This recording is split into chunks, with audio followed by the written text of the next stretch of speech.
श्री गणेशाय नमः। ओम श्री सरस्वत्यै नमः। ओम श्री सद्गुरुभ्यो नमः। ओम भागवत भगवान की जय। नमस्ते परमहंस स्वादित चरण कमल चिन्मकरंदाय भक्तजनमानस निवासाय श्रीरामचंद्राय। वागीसायस्य वदने लक्ष्मीर्यस्य च वक्षसि यस्यास्ते हृदये संवित् तं नृसिंहमहं भजे। सच्चिदानन्दरूपाय विश्वोत्पत्त्यादिहेतवे तापत्रयविनाशाय श्रीकृष्णाय वयं नमः। नारायणं नमस्कृत्यं नरं चैव नरोत्तमं देवीं सरस्वतीं व्यासं ततो जयमुदीरयेत्। श्रीकृष्णाय वासुदेवाय हरये परमात्मने प्रणतः क्लेशनाशाय गोविन्दाय नमो नमः। यं प्रवचन्तमनुपेत्य अपेतकृत्यं द्वैपायनो विहरता तर आजुहाव।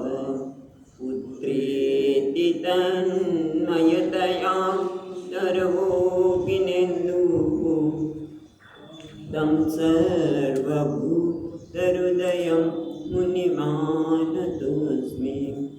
जन्माद्यस्य यतोऽन्वयादितरत चार्थेष्वभिघ्नस्वराट् तेने ब्रह्महृदाय आदिकवये मुह्यन्ति सूरयः।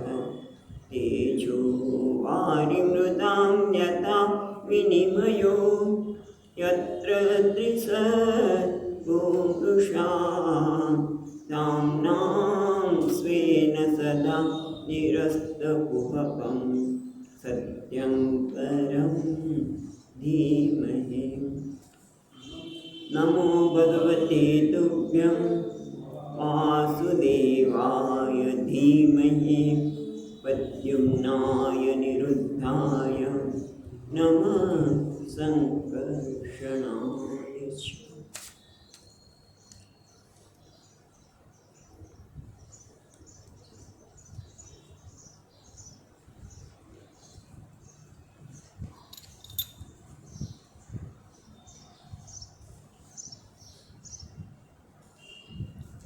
नमो भगवते वासुदेवाय।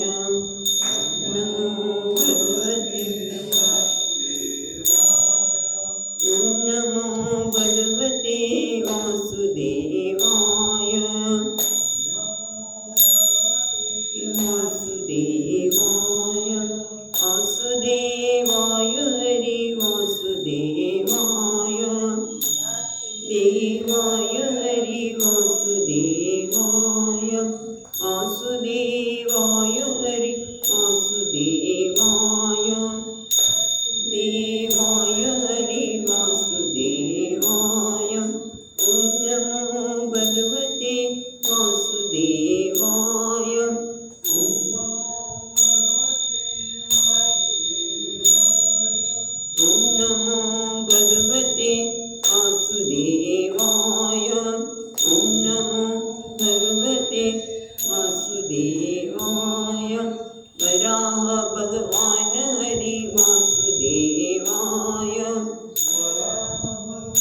ત્રીજા સ્કંદના 28મા અધ્યાયમાં કાલે પ્રવેશ કર્યો અને ભગવાને કપિલ ભગવાને કહ્યું કે હવે માં હું તમને યોગના લક્ષણ જે સબીજ છે યોગના નિર્બીજ પણ છે અને સબીજ છે સબીજ યોગના લક્ષણ કહે છે તમારા માટે અને બધા માટે સરળ છે જેના કારણે મનમાં પ્રસન્નતા આવશે અને સત્પથ એટલે ભગવાનના માર્ગે મન ચાલશે અને આ માટે આપણે ગઈકાલે જોતા હતા એ પ્રમાણે સબીજ કેટલા બીજો છે 25 જેવા આવે છે એ આપણે બીજા શ્લોકથી શરૂ કરેલા હતા જેમાં પહેલું કહ્યું સ્વધર્મ આચરણ શક્તિ પોતાની શક્તિની અનુસાર પોતાના વર્ણાશ્રમ ધર્મનું અથવા તો આપણે કહીએ તો સ્વધર્મ એટલે પોતાના ભાગ્યે આવેલું જે કર્તવ્ય કર્મ છે અત્યારે વર્ણાશ્રમ તો રહ્યા જ નથી તો પોતાના ભાગ્યે આવેલું જે કર્તવ્ય છે પોતાની બધી શક્તિ રેડીને એટલે શક્તિ અનુસાર એનું પાલન કરવું અને બીજાના ધર્મનું પાલન અને ગમે તેવું સારું લાગતું હોય તો બીજાના ધર્મ વિધર્મ બીજાના ધર્મનું પાલન કરવું નહીં જેમ આપણે કહ્યું સ્વધર્મે નિધનમ શ્રેય પરધર્મો હોય ભયાવહ બીજાના ધર્મનું પાલન ન કરવું એટલું જ નહીં પોતાના ભગવાનની કૃપાથી દેવની ઈચ્છાથી જે કંઈ વસ્તુ મળે તન ધન મન સ્વજનો મકાન જે કંઈ મળે છે એનામાં સંતોષ અને આવું કેમ મળ્યું આમ કેમ થયું કશું નહીં ભગવાન આપ્યું છે બરોબર છે કારણ કે આપણે જલ્દી સ્વીકારી શકતા નથી પોતાની અમુક પ્રકારની દાખલા મકાન જ છે દાખલા તો એની અમુક સેજ પણ જરાક ફેરફાર થાય અસંતોષ આવી જાય સ્વીકાર નથી એટલે આ બધામાં સ્વીકાર જેથી મન શાંત રહે અને જેણે પરમાત્માના ચરણમાં જે આત્મવેદતા છે એના ચરણોની સેવા કરવી એમની પાસે જઈને જ્ઞાન પ્રાપ્ત કરવું એટલું જ નહીં ગઈકાલે જોયું એ પ્રમાણે ગ્રામ્ય ધર્મવૃત્તિ નિવૃત્તિ લૌકિક ધર્મો અને વિષય સુખના ધર્મ બધાનો ધીમે ધીમે એમાંથી ઉપરામ થવું એમાંથી નિવૃત્ત થવું અને પછી શું કરવું એકમાંથી નિવૃત્ત થઈ ગયા પણ પછી જેમ આપણે જોતા હતા પછી બહુ ચાલેલું કે બેંકમાંથી સ્વેચ્છાએ નિવૃત્તિ અને કંઈક શબ્દ વાપરતા હતા અને પછી શું કરવાનું નિવૃત્તિ તો લીધી તમે 60 વર્ષ પહેલાં લીધી નિવૃત્તિ પણ પછી શું વોલેન્ટરી રિટાયરમેન્ટ જે કહીએ પણ ક્યાંક જોડવું જોઈએ મને એટલે મોક્ષ ધર્મ પ્રતિહિ અને મોક્ષના ધર્મમાં પ્રતિ પ્રેમ હોવું એટલું જ નહીં એ બધું હોય પણ આપણા આહાર ઉપર પણ આધાર રાખે છે વધુ પડતો આહાર કરે તો ઊંઘ આવે આહાર ઘણા લોકો ન જ કરે તમે જો આજકાલ તો ધ્યાન માટે છે પણ ઘણા લોકો શરીર જાડું થઈ ગયું છે માટે વજન ઉતારવું છે પછી ખાવાનું બંધ કરે અને એકદમ ભાંગ પર માંદા પડી જાય એવું પણ મિત આહાર અને મિત અને મેદ્યમ મિત કોને કહેવાય ગઈકાલે આપણે જોયું અને મેદ્ય પવિત્ર પણ અન્ન હોવું જોઈએ એટલું જ નહીં વિવિક્ત દેશ ક્ષેમ સેવનમ એકાંત પ્રદેશમાં અને નિર્ભય પ્રદેશ હોય ભય રહિત હોય કોઈ આપણે બાધા કોઈ મુશ્કેલી ઊભી ન કરે આજુબાજુવાળા એવા એકાંત પ્રદેશનું સેવન કરવું જોઈએ એટલે આમ તો ઘરમાં રહેતા હોઈએ તો એવું બની શકે કે ઘરના લોકો ઉઠીએ પહેલાં એકાંત પ્રદેશમાં ભગવાનનું ધ્યાન કરવું ધ્યાન હવે આવશે આજે આટલું આપણે જોયું હતું હવે ચોથા શ્લોકમાં જે બરાબર 3 શ્લોક સુધી જોયું હતું અહિંસા સત્યમસ્તેયં યાવાત અર્થ પરિગ્રહ બ્રહ્મચર્યમ તપશૌચમ સ્વાધ્યાય પુરુષાર્ચનમ હવે કહે છે અહિંસા એટલે પ્રાણી માત્ર દ્રોહ ત્યાગ પ્રાણી માત્ર માટે કોઈના માટે દ્રોહ ન હોવો જોઈએ અથવા તો બીજા શબ્દમાં કહીએ તો મન વચન અને વાણી દ્વારા કોઈને પણ દુઃખ ન પહોંચે, કોઈને પણ કષ્ટ ન પહોંચે એ પ્રકારનું ધ્યાન રાખવું. ને સંન્યાસ માટે તો મને ઘણી વખત જ્યારે અહિંસા શબ્દ આવે ત્યારે પૂજ્ય સ્વામીજી મહારાજ યાદ આવે. મેં કીધું સ્વામીજી અમે શું કરીએ? ઓબ્ઝર્વ અહિંસા, ઓબ્ઝર્વ અહિંસા. એ સરળ નથી, કારણ કે આપણે કોઈને દુઃખ પહોંચાડવા ન માગતા હોય. મનથી તો આપણે સદભાન રહી શકીએ, વાણીથી પણ દુઃખ પહોંચાડવાના માટે બહુ સભાનતા રાખવી પડે. પણ છતાં તમારા મન વચનને વાણી દ્વારા કોઈને, શરીર દ્વારા પણ, મન વચન અને શરીર દ્વારા કોઈને પણ દુઃખ ન થાય, કોઈને પણ કષ્ટ ન પહોંચે.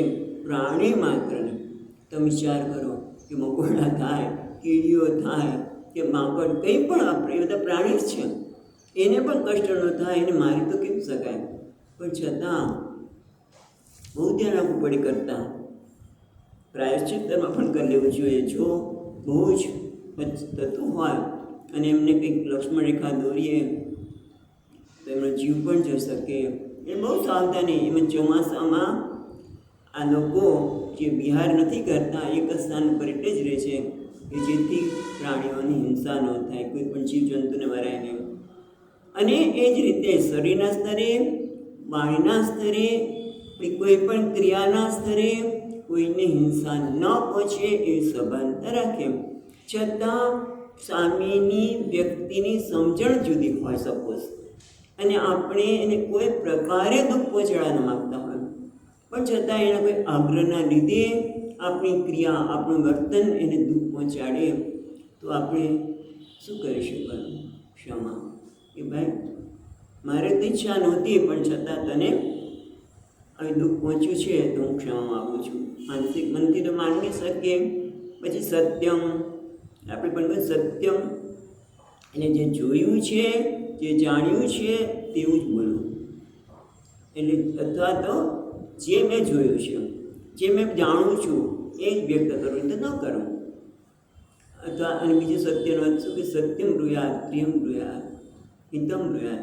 સત્ય તો બોલું કે જે જોયું છે, જાણ્યું છે તો બોલવું છે, પણ હિત સમજાયું છે, પ્રિય લાગ્યું છે, બહુ જ મોટી આપણી સાધના છે. અહિંસા, સત્ય, બહુ મોટું ધ્યાન, સાવધાની, સામેની વ્યક્તિ સાથે એને સમજીએ અને વ્યવહાર કરવો એનો.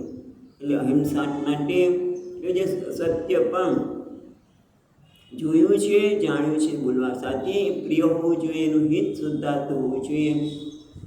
અને પછીનું કે અસ્તેયમ, અસ્તેય એટલે ચોરી ન કરવી. એટલે કોઈ આપણે જેના માટે પ્રયત્ન ન કર્યો હોય, આપણી માલિકીની સિવાયની કોઈની વસ્તુને લઈને બી, એટલે હું તો એટલે સુધી કહીશ કે આપણે રસ્તે જતા હોય અને ફૂલ આપણે જરૂરી છે, અને બહાર એ લોકો વાપરતા ન હોય કદાચ, અને આપણે ફૂલ લઈ લઈએ, આ લઈ લઈએ, એ પણ ચોરી જ કહેવાય. એ પૂછીને લઈએ કે ભાઈ મને તમને વાંધો નહીં તો હું ફૂલ લઉં છું. તો ફૂલના સામંદર પણ કોઈ પણ વસ્તુ આપણે આકર્ષક ગમે, અને ઘણી વખત આકર્ષણના લીધે વસ્તુ લેવાની ઈચ્છા થાય તો અસ્તેયમ, ચોરી ન કરવી. એથી પણ વધારે આગળ કહીએ કે કોઈની વસ્તુ મને મળી જાય એ મનમાં ભાવના પણ ન કરવી. પછી આવા અર્થ પરિગ્રહ, એ જેટલો આપણને જરૂર હોય એટલો સંગ્રહ કરવો. ગૃહસ્થાશ્રમમાં મુશ્કેલ છે, કારણ કે ગૃહસ્થાશ્રમ જેટલો આવશ્યક એટલો પરિગ્રહ કરવો, સંગ્રહ કરવો. પણ બે મહેમાન વધારે આવી જાય તો તમે શું કરો? તમારે તો અનાજનો થોડો વધારે સંગ્રહ કરવો પડશે. પણ એ પણ એવું જ છે કે જેટલું જરૂરિયાત હોય એટલો સંગ્રહ. બ્રહ્મચર્યનું પાલન. તપ એટલે દેહની શુદ્ધિ કરનાર વ્રત કરવા. દેહની શુદ્ધિ સિવાય પણ આપણને તમે 17મા ગીતાના 17મા અધ્યાયના 14, 15 અને 16 શ્લોક છે, જેમાં શારીરિક તપ કોને કહેવાય, વાણીનું તપ કોને કહેવાય અને માનસ તપ કોને કહેવાય. તપ એટલે આપણે જાણી જોઈને ઇન્દ્રિયોને, મનને, બુદ્ધિને વિમુખ રાખીએ છીએ. અને તૈયાર પણ કેટલું સુંદર છે. પછી શૌચમ એટલે શુદ્ધતા, એમાં બાહ્ય શુદ્ધતા અને આંતર શુદ્ધતા. શરીર ઘર વગેરે તો શુદ્ધ રાખીએ જ, ચોખ્ખું રાખીએ, અને આંતરિક શુદ્ધતા એ બહુ જ મોટી વસ્તુ. અંતરની શુદ્ધતા એટલે કે રાગ, દ્વેષ, ક્રોધ આ બધા જ ક્યારે મન ઉપર કબજો જમાઈ બેસે એ ખબર પડે. રાગ, દ્વેષ, ક્રોધ, આસક્તિ, લોભ આ બધી જ આસુરી વૃત્તિ આપણા પર જમાવીને કબજો, અને જો એના પર ધ્યાન ન રાખીએ, પ્રતિપક્ષ ભાવનાથી એને દૂર ન કરીએ તો સ્વામીજી મહારાજ કહે કે મન સાથે આમ પછી મન કેવું થઈ જાય, આમ જેમ સ્વિચ દબાવીએ ને એટલે તરત પંખો થાય, સ્વિચ હાથ અડાડીએ લાઈટ થાય, એમ આપણા સાથે કોઈ વ્યવહાર કરે ને ક્રોધ, લોભ, રાગ, દ્વેષ આ બધું બહાર આવે.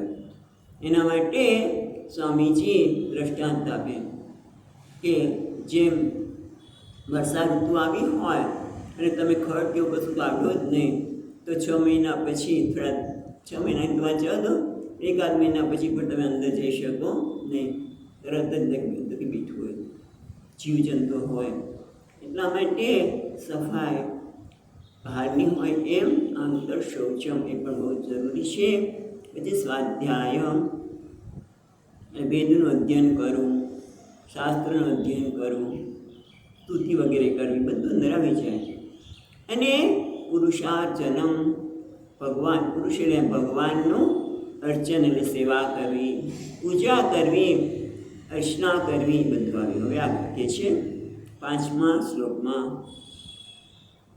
મૌનમ સદા સજ્ઞ સ્થૈર્યમ પ્રાણજય શનૈઃ પ્રત્યાહારશ્ચિન્દ્રિયાણામ વિષયાન મનસા હૃદિ. હવે કહે છે મૌન, એટલે મૌન વ્રત રાખવું એટલે શું? બોલવું જ નહીં. અને આમ સારું છે કે ક્યારેક 1 કલાક 2 કલાક, ઘણા લોકો 1 દિવસ બુધવારે એક બેન છે બોલે નહીં, બહુ સારું છે. પણ પછી ઘણી વખત બહુ કાષ્ટમન રાખવા જઈએ અને સામેની વ્યક્તિ મુશ્કેલી પડે, અથવા તો પછી લખીને એ બધું કરવા કરતાં મૌન એટલે આવશ્યક છે એટલું જ બોલવું અને સત્ય બોલવું, એનું નામ મૌન. સરળ આવશ્યક છે તે અને સત્ય બોલવું, એનું નામ મૌન. એ સરળ વસ્તુ છે. કારણ કે કાષ્ટમૌન રાખીએ ને બધું કદાચ એકાદ દિવસ રાખીએ, એકાદશી વગેરે સરસ છે, અમુક સમય સુધી રાખીએ, બહુ સુંદર છે. એ આપણામાં એક આત્મવિશ્વાસ લાવી શકે. પણ આ આવશ્યક અને સત્ય બોલવું. પછી સદ આસન જય, સદાસન જય છે ને, એટલે આસન સિદ્ધિ, એક સ્થાને બેસી રહેવા માટે લાંબા સમય, એક જ આસને લાંબા સમય સુધી બેસી રહેવું એટલે કે આસન સિદ્ધિ. આમ તો લાંબા સમય સુધી બેસી રહેવા માટે વિજય પ્રાપ્ત કરો એટલે કે સદાસન જય. અને પછી સ્થૈર્ય એટલે મનની સ્થિરતા, અને કોઈ સદાસન જય સ્થૈર્યમ એક શબ્દ તરીકે લે છે તો આસન સિદ્ધિ દ્વારા સ્થૈર્યમ સ્થિરતા કેળવી. જો તમે આ રીતે લો તો, અને સદાસન જય પછી સ્થૈર્યમ લો તો સદાસન એક આસન ઉપર લાંબા સમય સુધી બેસવા પર વિજય પ્રાપ્ત કરો, અને સાથે સાથે મનની સ્થિરતા. પછી પ્રાણ જય શનૈઃ, ને ધીમે ધીમે શનૈઃ ધીમે ધીમે પ્રાણ ઉપર પણ પ્રાણાયામ દ્વારા પ્રાણવાયુ ઉપર જીત પ્રાપ્ત કરવી, વિજય પ્રાપ્ત કરવો એટલે કે પોતાના વશમાં કરવું. પછી આખો શબ્દ લેશું, બીજી લીટી છે ને એનો આખો શબ્દ રહેશે પ્રત્યાહાર ચ ઇન્દ્રિયાણામ વિષયાન મનસા હૃદિ. એટલે તો પ્રત્યાહાર, પ્રતિ આહાર, દરેક ઇન્દ્રિયોનો એક આહાર છે, એમાંથી એને ઇન્દ્રિયોને આહાર એટલે ખોરાક, અને ખોરાક એટલે વિષય સાથેનો સંબંધ, વિષયની પ્રાપ્તિ. દરેક ઇન્દ્રિયોનો આહાર છે. પ્રત્યાહાર આહારને વિષયમાંથી મનને પાછળ વળે કે છે પ્રત્યાહાર ચિંદ્રિયાણામ વિષયાનામ મનસારથી એટલે કે ધીમે ધીમે મનના દ્વારા, મનના સહકારથી ઇન્દ્રિયોને વિષયમાંથી પાછી વાળી અને મનસારથી અને એને હૃદયમાં સ્થાપિત કરે. મનસા મન વડે ઇન્દ્રિયોને પ્રત્યાહાર, ઇન્દ્રિયોને વિષયમાંથી પાછી વાળી અને હૃદયમાં સ્થાપિત કરવી. કોને? મનને સ્થાપિત કરવું. હવે આગળ જે છે 6થો શ્લોક. સ્વધિષ્ણાનામિકદેશે મનસા પ્રાણધારણમ વૈકુંઠલીલાભિધ્યાનમ સમાધાનમ તથાત્મનઃ. સ્વધિષ્ણા એટલે સ્વધિષ્ણા એટલે આમ તો મૂલાધાર વગેરે. સ્વધિષ્ણાનામ એક દેશે મનસા પ્રાણધારણમ એટલે આમ તો મૂલાધાર અથવા તો કોઈ એક સ્થાન પર પ્રાણવાયુના સ્થાનોમાંથી કોઈ એકને મન સાથે પ્રાણવાયુને ધારણ કરવું. ધારણા ખ્યાલ આવે છે કે મનને કોઈ એક દેશે, કોઈ એક સ્થાન ઉપર, એટલે કયું સ્થાન તો કે મૂલાધાર, સ્વાધિષ્ઠાન, કોઈ પણ એવા કોઈ ચક્ર પર તેના સ્થાન ઉપર પ્રાણ સાથે એને સ્થિર કરો. મનસા ધારણમ. બરોબર? મનસા ધારણમ. અને પછી વૈકુંઠ લીલા વિધ્યાનમ સમાધાનમ તથાત્મનઃ. એટલે આ બધું મનને સ્થિર કરવા માટે છે કે છેવટે પરમાત્માનું ધ્યાન કરી શકે. એટલે કે છે કે શું કરવાનું છે? સ્વધિષ્ણામ એક દેશે મનસા પ્રાણધારણમ. મૂલાધાર વગેરે પ્રાણોના સ્થાનમાં કોઈ એક સ્થાન પર મન સાથે પ્રાણવાયુને ધારણ કરવું. અને વૈકુંઠ લીલા અભિધ્યાનમ સમાધાનમ તથા આત્મનમ. એટલે શ્રી વૈકુંઠનાથ ભગવાન લીલાનું ધ્યાન કરવું. આપણે શબ્દ જોઈશું અહીંયા.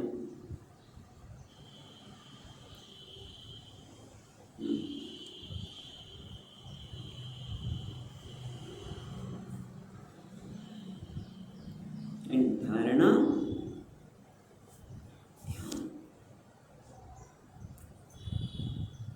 અને સમાધાનમ તથાત્મન. સમાધાન સમાધાનમ આત્મનઃ. સમાધાન આમ તો સમાધાન એકાગ્રતા કહ્યું. કારણ અહીંયા શું કરે છે? સમાધાન એટલે સમાધાનમ. આધાનમ એટલે સ્થાપિત કરવું. અહીંયા સમ એટલે સારી રીતે ક્યાં? તથા આત્મન એટલે આત્મકારતા પ્રાપ્ત કરી. ખ્યાલ આવે શું કહે છે? એક તો એવું છે કે પહેલાં તો એક સ્થાન ઉપર મનને પ્રાણ સાથે એક સ્થાનને મૂલાધાર એમાં સ્થાપિત કરવું અને ત્યાર પછી ભગવાન લીલાનું દર્શન કરવું, એનું ધ્યાન કરવું. એની સાથે એકતાંતા થઈ જશે. આત્મકારતા સ્થાપિત કરી, ભગવાન સાથે આત્મકારતા સ્થાપિત કરવી. લીલા કરતા ભગવાન સાથે એક થઈ જવું. હવે આગળ કે છે 7મા શ્લોકમાં એતૈરનૈશ્ચ પૃથિવીઃ મનો દુષ્ટમસત્તથં બુદ્ધ્યા યુંજીત સનકૈઃ ઇત પ્રાણો ક્ષતંદ્રિતઃ. એતૈઃ એટલે આ રીતે શું? ક્યાં શ્લોકથી શરૂ કર્યું છે? આ બીજા શ્લોકથી. સ્વધર્મ છે ને, સ્વધર્મ આચરણ શક્યા અને એ તૈલ આ સ્વધર્મ આચરણથી. અને એટલું જ નહીં, એ તહી અનૈશ્ચ એ તૈલ આ બધા એટલે બીજા શ્લોકથી શરૂ કરીને 6થા શ્લોક સુધી બધા કીધા. એ અને અનૈશ્ચ એટલે અન્ય એટલે વ્રત કરવા, દાન વગેરે પણ આવે છે. પોતાની શક્તિ અનુસાર બીજાને મદદરૂપ થવું, દાન વગેરે પણ આમાં આવી જાય છે. પથિભી એટલે શું? તો પથિભી એટલે ઉપાયથી. પથિભી એટલે ઉપાયથી. મનઃ દુષ્ટમ અસત્કથમ એટલે મનને જે દુષ્ટ એટલે આમ તો દુરાચારી પણ અસતામ ઇન્દ્રિયાણામ પતિ અસત છે દુષ્ટમ અસતમ પથમ, એટલે કે ઇન્દ્રિયો જે છે આ એતેલા અને બીજા અન્ય ઉપાય દ્વારા અસત પથમ એટલે નીચા માર્ગે જનાર દુષ્ટ મનને મનઃ દુષ્ટમ અસત પથમ એટલે પરમાત્માના માર્ગે બંને વિષયોમાં અને વ્યવહારોમાં એ બધામાં જનાર જે દુષ્ટ મન છે એને અસત પ્રથમ યાથી વારીને વિષય ત્યાગ કરીને આ બધા ઉપાય દ્વારા બુદ્ધ્યા યુંજિત સનકૈ બુદ્ધિથી સાવધાનીપૂર્વક સનકૈ જીત પ્રાણ યતંદ્રિત. એટલે શું કહે છે આ બધા જે કીધા એ બીજાની વાત કરી. એ બધા ઉપાય તો ખરા, એ સિવાય વ્રત કરવાનું, દાન કરવાનું, અને એ બધા દ્વારા કરવાનું છે શું, મહત્વનું શું છે તો કે મન જે ઇન્દ્રિયોમાં મનને ઇન્દ્રિયો સાથે વિષયમાં કરવાની આચરણ કરવાની જે ટેવ પડી ગઈ છે એમાં જ વિચરણ કરે છે એમાંથી. અને પછી શું થાય છે કે પછી હેબિચ્યુઅલ એરર, કંઈ કારણ વગર એક વાર ટેવ પડી ગઈ, મન જેવું શાંતિથી બેસે ધ્યાન કરવા ટેવ છે શેની, જેવું મન જાગૃત અવસ્થા સતત મન વિષયમાં જ વિચરણ કરતો હોય, એનો જ વિચાર કરતો હોય, અને બેઠા હોય તો પણ કંઈ કારણ વગર કંઈ મેળવવાનું ન હોય તમારે, પણ તો એ મન વિષયમાં જતું રહે, એને કહેવાય ટેવ. આ બધામાંથી બહુ મુશ્કેલ છે. કારણ હોય ને તમે વિષયનું ચિંતન કરો એક વાત છે, તમારે કોઈ કામ કરવાનું છે માટે વિષયનું ચિંતન કરો એક વાત છે, પણ કંઈ કામ જ ન હોય ચિંતન કરવાની ટેવ પડી ગઈ છે. એમાંથી પણ પાછી વાળી સનક ધીમે ધીમે બુદ્ધિને એમાં બુદ્ધિ દ્વારા વિવેક દ્વારા અને સાથે સાથે ચિત્ત પ્રાણ બુદ્ધિથી સાવધાનીપૂર્વક ચિત્ત પ્રાણ પ્રાણ પર વિજય મેળવીને અતંત્રિત અતંત્રિત એટલે તંદ્રા વગર સાવધાનીપૂર્વક પછી શું યુંજિત ભગવાનમાં મનને જોડવું, બુદ્ધિથી સાવધાનીપૂર્વક મન વિશેના જે દુષ્ટ મન છે જે વિષયમાં ગયેલું છે એને ત્યાગ કરી અને છેવટે ભગવાનમાં જોડવું. કારણ કે સિવાય અહીં ક્રિયાપદ નથી પણ આગળ છે ને વૈકુંઠ લીલા, એટલે એના દ્વારા આપણે જાણી શકીએ કે ભગવાનમાં મનને જોડવું. હવે આપણને આસન વગેરે વિસ્તારપૂર્વક સમજાવે છે. આસન, સમાધિ, ધ્યાન વગેરે વિસ્તારપૂર્વક સમજાવે છે. અને એમાં તમે જે છઠ્ઠા અધ્યાયમાં આવશે સૂચવદેશે એ જ વસ્તુ અહીં આપે છે. 8મા શ્લોકમાં શુચૌદેશે પ્રતિષ્ઠાપ્ય વિજિતાસન આસનમ તસ્મિન સ્વસ્તિ સમાસીન ઋજુકાય સમપ્યસેત. શુચૌદેશે એટલે પવિત્ર સ્થાનમાં પ્રતિષ્ઠાપ્ય વિજિતાસન આસનમ. આપણે વાત કરીને કે લાંબા સમય સુધી એક જ સ્થાનમાં બેસી રહેવું પણ મોટું મુશ્કેલ છે. જેમ આપણે વાત કરીને ચુમ્મા સ્વામીની વાત કરે સ્વામીજી મહારાજ. ચુમ્મા સ્વામી એટલે એક મંદિરમાં એક સ્વામીજી બસ બેસી જ રહે, કંઈ કરે નહીં, અને બપોરે રોજ એમને ભગવાનનો પ્રસાદ મળ્યો. ત્યાં તો ભગવાનના પ્રસાદમાં ચોખાને એવું જ હોય. પછી નવા કોઈ મેનેજર આપણે અધિકારી આવ્યા એટલે બધું જોયું કે ક્યાંય ખોટું વપરાશ તો નથી થતો ને ખોટી વેફેટ નથી થતી ને બધું જોતા હતા કે આને આટલું આપવાનું અને પ્રસાદ આ આપવાનો. તો કે આ સ્વામી શું કરતા કંઈ નહીં, બેસી જ છે, એને શું આપવાનું, નહીં આપતા. બપોરે મહારાજને પ્રસાદ મળ્યો નહીં સન્યાસીનો, મહારાજ સ્વામીજીને કેમ ન આપ્યો?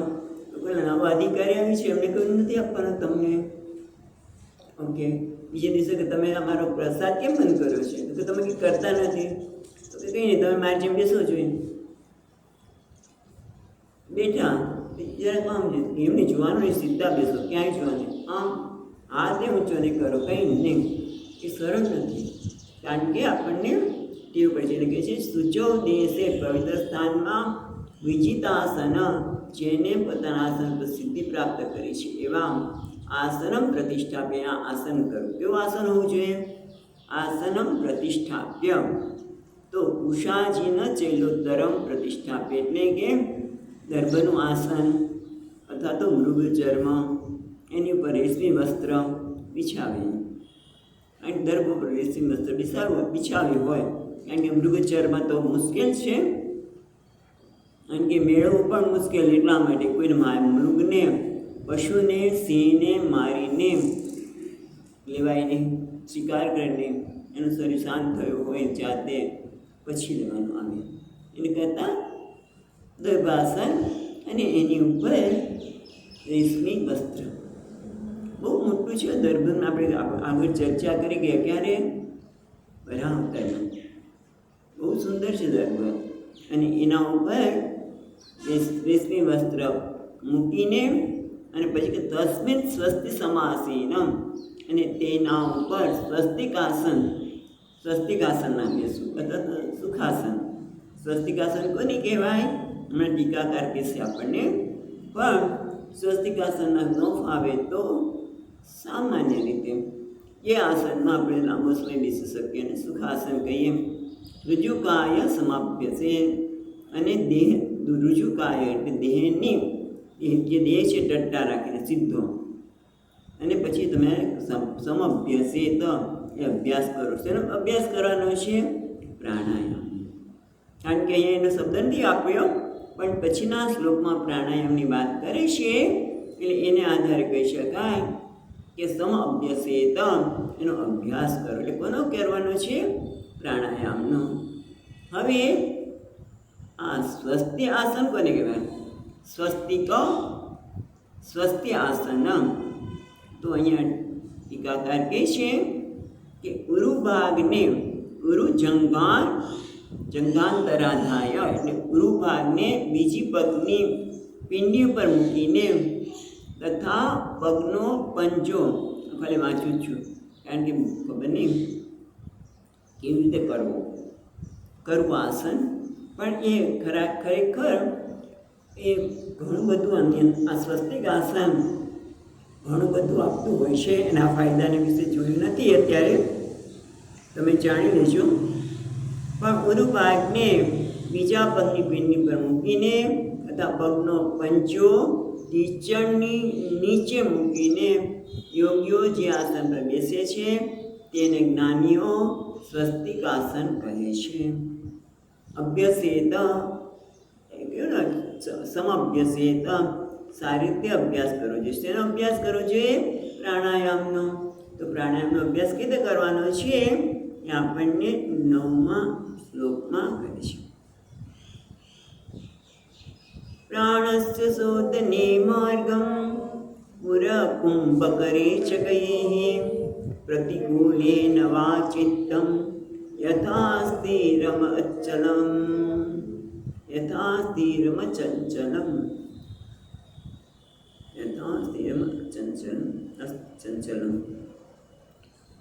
એટલે કહે છે પ્રાણસ્ય શોધને માર્ગ, પ્રાણ દ્વારા માર્ગને શુદ્ધ કરવો, કે જેથી યથા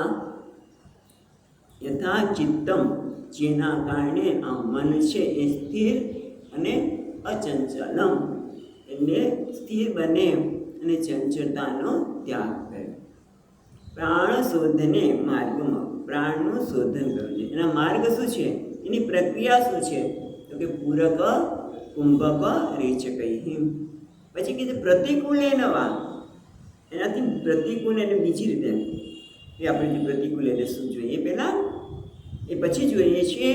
પહેલાં પૂરક કુંભક અને રેચક જોઈને, જ્યારે પૂરક એને પૂરવું એટલે બહારના વાયુને શરીરમાં અંદર પ્રવેશ આપેલું નામ છે પૂરક. પછી કુંભક એટલે એ વાયુને બહાર નહીં કાઢવાનું, એમને અંદર રાખવાનું, એનું નામ છે કુંભક. અને જ્યારે વાયુને બહાર કાઢી રેચક ખાલી કર્યો, એનું નામ છે રેચક. અને એ પણ આપણે જે લોકો ગાયત્રી મંત્ર કરતા હોય ત્યારે એનું પ્રમાણ હોય છે. પણ આપણે એક સીધી સરળ વાત કે જેટલું અંદર લીધું એટલી વાર જ, એટલે આપણે તાવરિયા જેનું જે આવે છે 1 2 3 5 6, તો જેટલી વાર આપણે અંદર લીધું ગણતા એટલી જ વાર અંદર રોકીએ અને બહાર કાઢીએ. અથવા તો અહીંયા બીજી વાત કરે છે કે રેચક કુંભકને પૂરક વડે, અથવા તો ટીકાકાર કહે છે ઈડાથી પૂરેલો પ્રાણ પિંગલાથી બહાર કાઢો. ખ્યાલ આવે? ઈડાથી પૂરેલો પ્રાણ એટલે આપણે જેને કે અનુલોમ વિલોમ. ઈડાથી એટલે ઈડા એટલે ચંદ્રનાડી, એટલે જમણા નસકોરાથી લીધેલું, ડાબા નસકોરાથી લીધેલું. આપણે આ જે પ્રાણ અનુલોમ વિલોમમાં પહેલું શરૂ થાય છે. તમે ડાબા નસકોરાથી લો અને પછી જમણા નસકોરાથી કાઢો. જમણો નસકોરો એટલે પિંગલા, સૂર્ય નાડી. અને પછી એ જ રીતે એ લોકોને ફાવતું નથી હોતું અનુલોમ વિલોમ, અને એ જ રીતે જમણાથી લઈ ડાબા દ્વારા અને ડાબાથી લઈ જમણા દ્વારા. એ પણ ખૂબ ઉપયોગી છે. બીજું કંઈનું આ પૂરક રેચક કદાચ ન ફાવે અથવા તો આવડતું હોય તો પણ ઘણા લોકોને કુંભક કરતાં મુશ્કેલી પડતી છે પ્રાણ મૂકી રાખવા માટે, પણ આ કરી શકાય. ઈડા અને અહીંયા પિંગલા શબ્દ આપ્યો એટલે કે અનુલોમ વિલોમ. એ પણ સરળ છે પણ બહુ જ ઉપયોગી છે. એના લીધે શું થાય છે? પ્રતિકૂલેન વા, અથવા તો એટલે પ્રતિકૂલ ઉલટા ક્રમથી પૂરક કુંભક રેચક, એટલે રેચક કુંભક અને પૂરક એ રીતે પણ કરી શકાય. પણ મહત્વનું શું છે? ચિત્તમ સ્થિરમ અચલમ. એના કારણે આપણું મન છે એ સ્થિર થાય અને અચળ બને. સ્થિર થઈને પાછું ચંચળ ન બને. સ્થિર થયા પછી ચંચળ ન બને એ રીતે શોધનમ, એ રીતે મનને શુદ્ધ કરવું જોઈએ. એક જગ્યાએ કહ્યું છે પ્રાણે સ્વસે સતી તત્વશવર્તી મનો અપી વશમ નયેત. તમે પ્રાણને વશ કરો એટલે મન તરત જ વશ થઈ જાય. ઉપદેશ સારમ યાદ આવે છે? આપણે રમણ મહર્ષિ પણ કહે છે આ બંને મન અને પ્રાણ કહે છે એક જ વૃક્ષની બેલા શાખયો દઈ શક્તિ મૂલકા. મન અને પ્રાણ એક જ વૃક્ષની બેલાએ છે. એક ડાળી હલાવો બીજી હલે, એકને સ્થિર રાખો તો બીજી સ્થિર થઈ જાય. એમ પ્રાણને સ્થિર કરી પ્રાણ પર જે મેળવીએ એટલે મન પણ પોતાના વશમાં આવી જાય. એટલે ટૂંકમાં પ્રાણાયામનું કારણ શું છે? મન શોધન. મનને ચંચળતામાંથી મુક્ત કરવું અને સ્થિર કરવું. એટલે પ્રાણાયામ દરરોજ કરવા જોઈએ, જે ન કરતા હોય એના માટે. હવે આગળ 10મા શ્લોકમાં કહે છે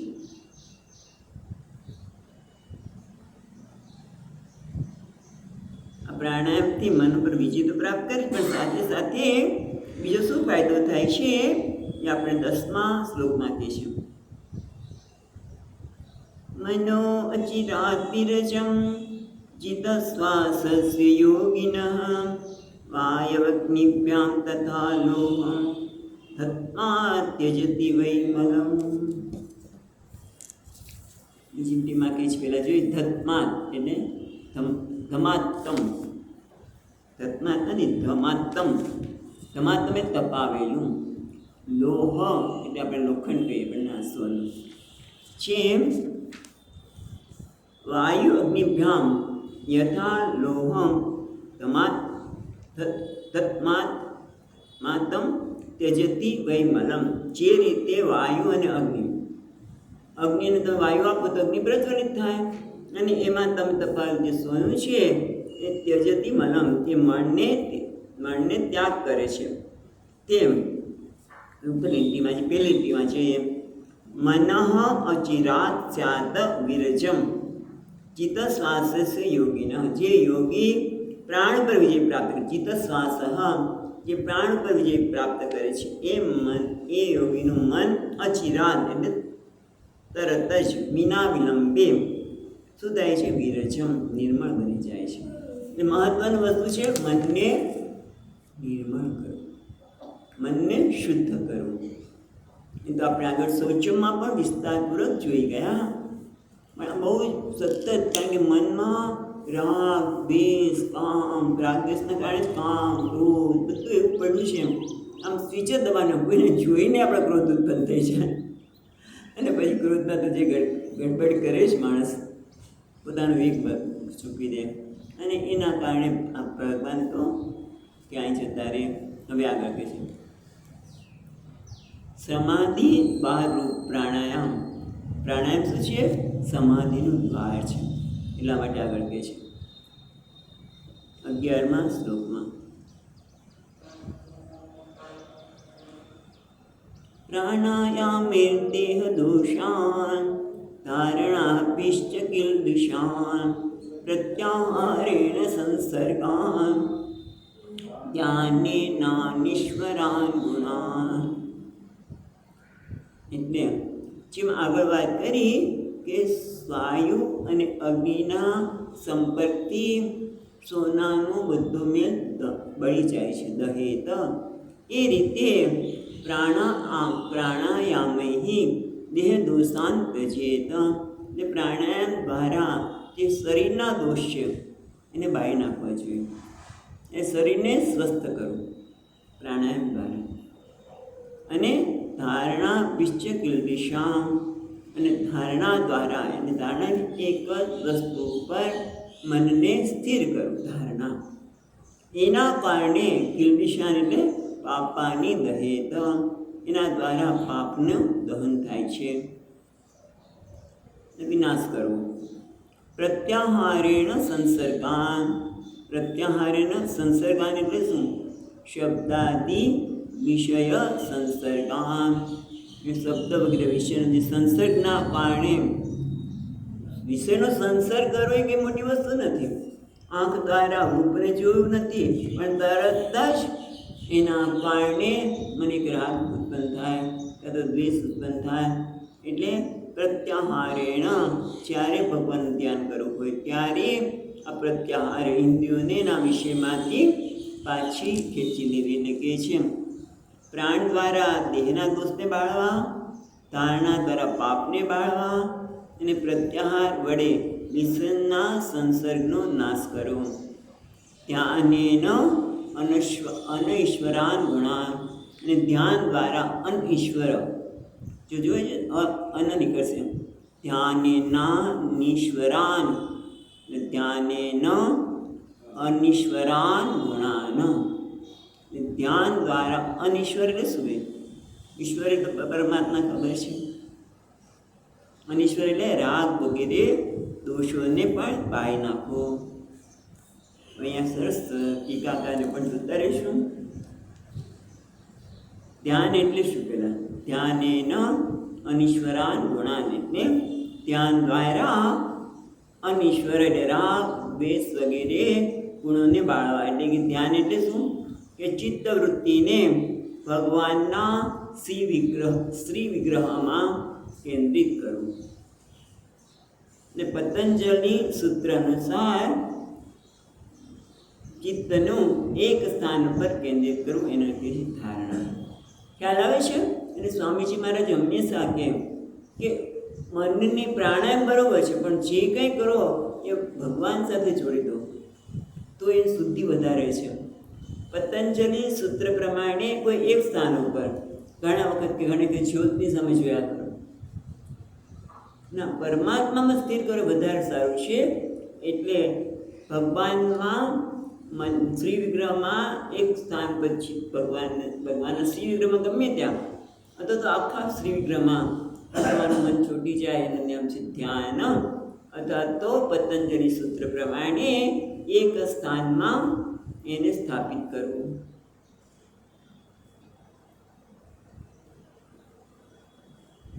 પછી બીજું પણ છે, પછી ભગવાનના શ્રી વિગ્રહમાં વૃત્તિનો એક ધારો પ્રવાહ, અર્થાત તો જ્ઞાનની એકતાનતા એક ધારો ભગવાનમાં બયા કરે, એનું નામ ધ્યાન. એટલે સતત ભગવાનનું ચિંતન કરતા હોય, ભગવાનના ચરણ પર ધ્યાન જાય, અને પછી મન બીજે જતું રહે એવું નહીં. સતત મનને પાછું લગભગ શરૂઆતમાં ભગવાનના શિવ વિગ્રહનું દર્શન કરતા હોય મનમાં, એટલે જોઈએ ભગવાન સામે વિગ્રહ રાખ્યો હોય કે ફોટો રાખ્યો હોય, ગુરુનો રાખ્યો હોય, એને જોઈએ, આંખો બંધ કરીને પરિવારના દર્શન કરીએ. આ રીતે પ્રવાહ રૂપે વેવનું નામ છે ધ્યાન. અને પછી ધ્યાન પછી શું છે? સમાધિ. એટલે કે દેહ પદાર્થની જે મારા માટે ધ્યાનનો વિષય છે એ પણ ન રહે અને એકદમ મન શાંત થઈ જાય, સ્વરૂપનું શૂન્ય બપ થઈ જવું, એનું નામ છે સમાધિ. આ બધા જ પતંજલિ યોગશાસ્ત્રના પ્રમાણે છે. આ દીપીની ને બધા ટીકા પણ જરા કહે છે, જોઈ લઈએ આપણે. ધ્યાતા અને ધ્યેય એકાકાર થવું જવું.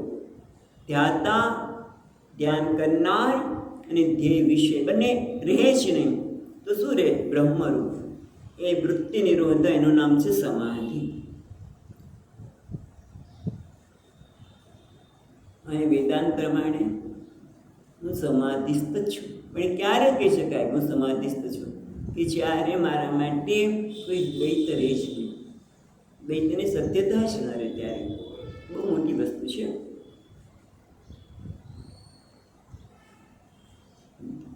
બીજું સુંદર છે, ભક્તિના આચાર્ય શું કહે છે સમાધિને?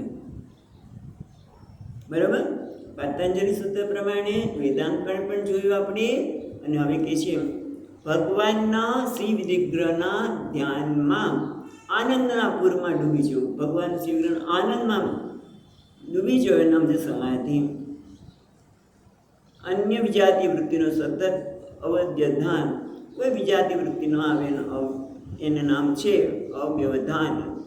આવી જ નામ છે સમાધિ. હવે આગળ કહે છે 12મા શ્લોક. યદા મનસ્વવિરજમ યોગેન સુસમાહિતમ કાષ્ટાં ભગવતો ધ્યાયેત સ્વનાસાગ્રાવલોકનઃ. યદા મનઃ સ્વમ મનઃ યદા સ્વમ મનઃ યોગેન વિરજમ સુસમાહિતમ. પેલા યદા જ્યારે પોતાનું મન યોગ દ્વારા વિરજમ રજ વગરનું શુદ્ધ થઈ જાય, મનમાં હવે રાગ દ્વેષ કે બધું રહે નહીં. વિરજમ યોગેન સુસમાહિતમ, એટલે 100 વર્ષ વર્તી ત્યારે મન શુદ્ધ બન્યું છે. એટલે કઈ રીતે ખબર પડે કે રાગ દ્વેષ નથી? એ કઈ રીતે ખબર પડે? પોતાના વશમાં. જ્યારે મનને મારે જ્યાં જોડવું છે ત્યાં હું જોડી શકું. આપણે ઈશ્વરનું ધ્યાન કરીએ છીએ, મન જગતનું વિચાર કરે છે. શું થયું છે? ઈશ્વરનું ધ્યાન કરવું છે મારે, અને મન વિશેનું ચિંતા કરે છે.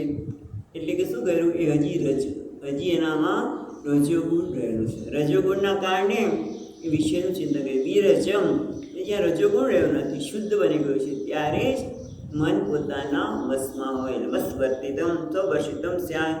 પછી શું કરવાનું? કાષ્ટમ ભગવતો ધ્યાયેત. ભગવાનના મૂર્તિ, કાષ્ટક શબ્દ વાપરે છે.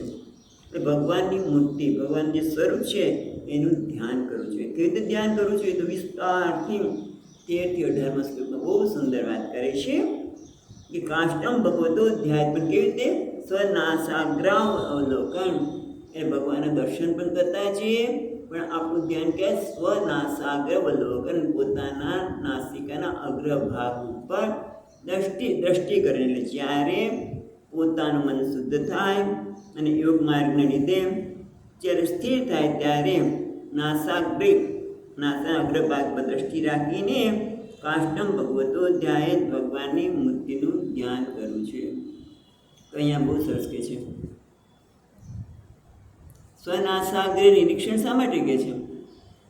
જો કે અહીંયા કીધું ત્યારે મને યાદ આવ્યું, સ્વામીજી જરાક આમ કહે ને હ્યુમરસ નેચર, પૂજ્ય સ્વામીનો હ્યુમરસ નેચર હતો. એટલે કે તો પછી જાપાની લોકો કેવી રીતે નાકના અગ્રભાગને જોવે?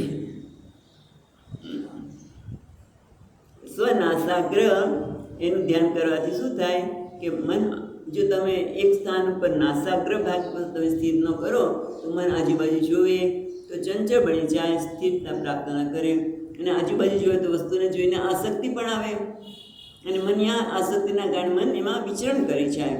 માટે પણ અને બીજું શું કે આપણે નાક બંધ ન જોઈએ, નાક બંધ કરીને કરીએ તો શું વાંધો છે, કરી શકાય, પણ આંખ બંધ કરો એટલે તરત જ ઊંઘ આવે લઈ.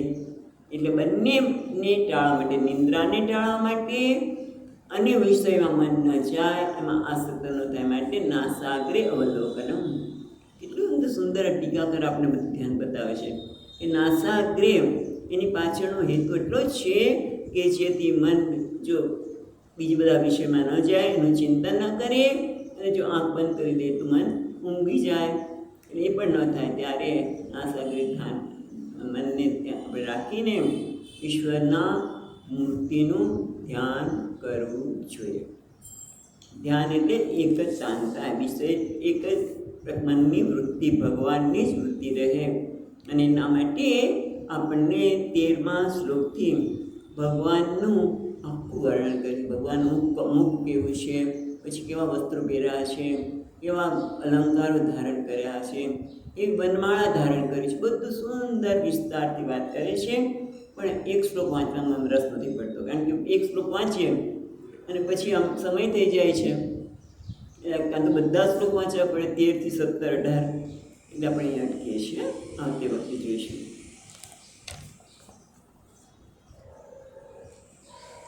સચ્ચિદાનંદ રૂપાય વિશ્વોત્પત્યાદિ હેતવે તાપત્રય વિનાશાય શ્રી કૃષ્ણાય વયમ નમઃ. યં પ્રવચन्तમનુપેત્ય અપેતકૃત્યં વૈપાયનો વિહરપાતર આજુહાવ.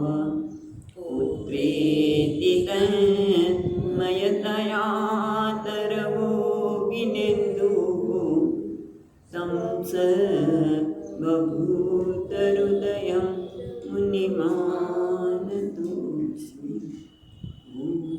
शान्ति शान्ति शान्तिः. हरिः ॐ. श्रीगुरुभ्यो नमः. हरिः ॐ.